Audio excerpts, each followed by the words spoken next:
Have you ever had a dream, a promise in your heart that felt so real but seemed impossible to everyone else?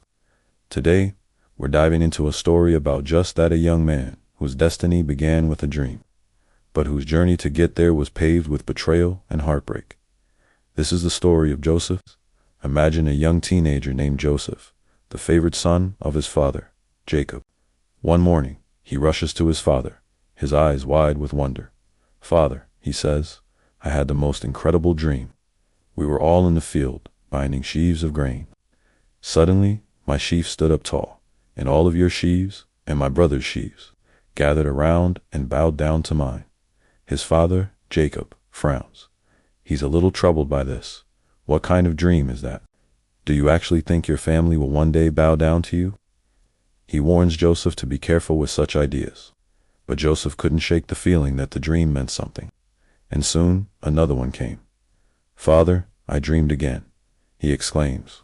"This time, I saw the sun, the moon, and 11 stars, all bowing down to me." This time, Jacob is truly unsettled. "What, shall your mother, your brothers, and I bow to the ground before you?" He tells Joseph to keep these dreams to himself, but it was too late.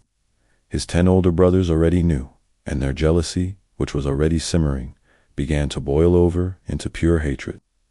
Sometime later, Joseph's brothers are out in the fields, tending the family's flocks.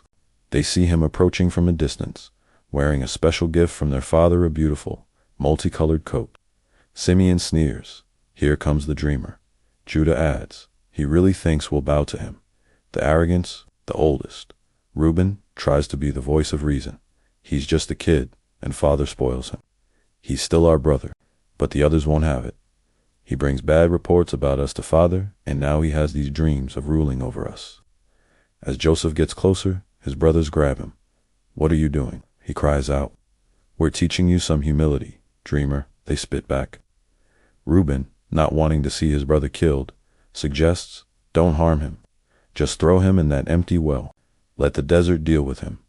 So they strip Joseph of his beautiful coat and throw him into the dark, dusty pit.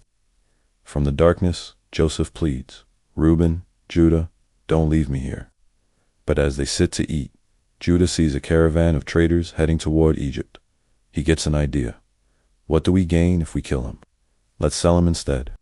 That way, his blood won't be on our hands." And just like that, Joseph, the boy with God-given dreams, is sold into slavery. His dreams seemed utterly shattered. But this wasn't the end of his story. It was just the beginning of a long, painful detour that God would use in a powerful way. Imagine being Joseph, alone in that pit, then shackled and taken to a foreign land. He later said that his brothers called him a dreamer, and they were right. But they all, including Joseph himself at first, thought the dreams were about his own personal greatness.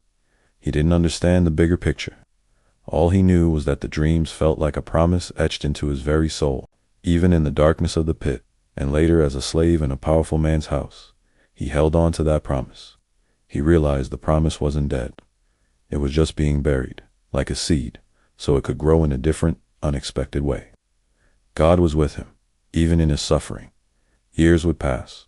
Joseph would be falsely accused and thrown into prison. But he remained faithful to God, and in God's perfect timing, Joseph rose from prisoner to prime minister, second in command of all of Egypt. A severe famine struck the land, and who came to Egypt, desperate for food? His brothers, the very ones who sold him. And they bowed before him, not knowing who he was. The dreams came true, not to feed Joseph's ego, but as part of God's incredible plan to save an entire nation and his own family from starvation. Joseph's destiny began with a dream, but it was forged in the pit, in the prison, and in years of faithful waiting. He famously told his brothers, "What you intended for evil, God intended for good."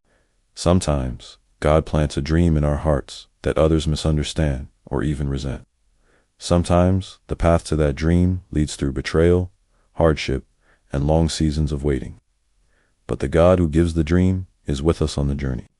He is always writing a story far greater than we can imagine.